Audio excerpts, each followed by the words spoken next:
CM Revanth Reddy మంత్రులు ఎమ్మెల్యేలు మేడిగడ్డకు చేరుకున్నారు. సీఎం మంత్రులు ఒక బస్సులో, ఎమ్మెల్యేలు ఎమ్మెల్సీలు మరో బస్సులో అక్కడికి చేరుకున్నారు. ముగ్గురు ఎంఐఎం ఎమ్మెల్యేలు ఒక ఎమ్మెల్సీ కూడా అందులో ఉన్నారు. దెబ్బతిన్న మేడిగడ్డ 7వ బ్లాక్లోని పిల్లర్తో పాటు మొత్తం బ్యారేజీని ఇప్పుడు పరిశీలించబోతున్నారు. ఇక గోదావరి బెడ్ను మంత్రులు ఎమ్మెల్యేలు కూడా పరిశీలిస్తారు.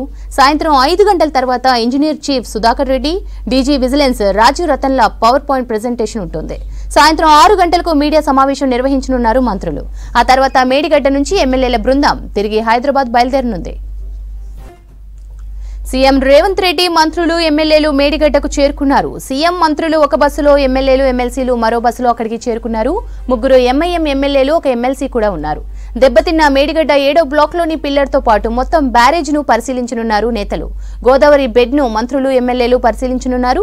సాయంత్రం 5 గంటల తర్వాత engineer chief Sudhakar Reddy, DG vigilance Rajiv రతన్ల పవర్ పాయింట్ ప్రెజెంటేషన్ ఉంటుంది.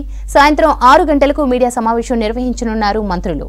ఆ తర్వాత మేడిగడ్డ నుంచి ఎమ్మెల్యేల బృందం తిరిగి హైదరాబాద్ బయలుదేరనుంది. సీఎం రేవంత్ రెడ్డి మంత్రులు ఎమ్మెల్యేలు మేడిగడ్డకు చేరుకున్నారు. సీఎం మంత్రులు ఒక బస్సులో, ఎమ్మెల్యేలు ఎమ్మెల్సీలు మరో బస్సులో అక్కడికి చేరుకున్నారు. ముగ్గురు ఎంఐఎం ఎమ్మెల్యేలు ఒక ఎమ్మెల్సీ కూడా అందులో ఉన్నారు. దెబ్బతిన్న మేడిగడ్డ 7వ బ్లాక్లోని పిల్లర్తో పాటు మొత్తం బ్యారేజ్ను పరిశీలిస్తున్నారు నేతలు. సాయంత్రం 5 గంటల తర్వాత engineer chief Sudhakar Reddy, DG vigilance Rajiv రతన్ల పవర్ పాయింట్ ప్రెజెంటేషన్ ఉంటుంది.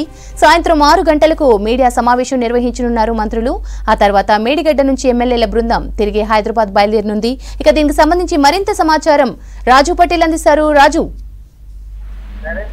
కొద్దిసేపటి క్రితమే సీఎం రేవంత్ రెడ్డి ఎమ్మెల్యేలు మంత్రులు అందరూ కూడా మేడిగడ్డ లక్ష్మీ బ్యారేజ్ వద్దకు చేరుకున్నారు. కుంగిన బ్లాక్ 7 నెంబర్ సంబంధించినటువంటి 20వ పియర్ ని కూడా మేడిగడ్డ బ్రిడ్జి పై నుంచి పరిశీలించారు.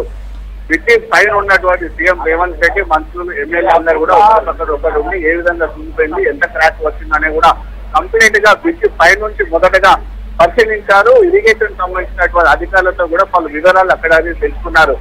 5 నిమిషాల పాటు పరిశీలించిన అనంతరము ప్రస్తుతం సీఎం రేవంత్ రెడ్డి కిందికి వస్తున్నారు, బ్రిడ్జి దిగుకు వస్తున్నారు. మొదటిసారి గోదావరి బెడ్, రివర్ బెడ్ ప్రాంతానికి వచ్చి పరిశీలించున్నారు. కింద నుంచి అయితే కంప్లీట్ గా వ్యూ ఉంటుంది.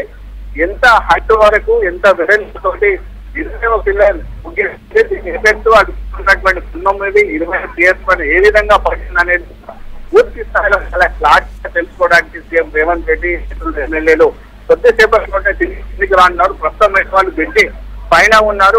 పైనుంచి వ్యూ నుంచి చూసినటువంటి పియర్స్ ని దిగువకు గోదావరి నది నుంచి లోపల వస్తున్నారు. బస్సులో తిరిగి వాళ్ళు ఎక్కారు. బస్సులో నుంచి గోదావరి నది లోపలికి వస్తున్నారు. గోదావరి నదిలోకి ఇస్తారు. కొద్దిసేపటి క్రితమే పరిశీలించి కొద్దిసేపట్లోనే కిందకి రానున్నారు. ఇక్కడ ఉన్నటువంటి గోదావరి బెడ్ను, రివర్ బెడ్ ను కూడా పరిశీలిస్తారు. కుంగినటువంటి పియర్స్ 21 పియర్ అంతా పోలీసులు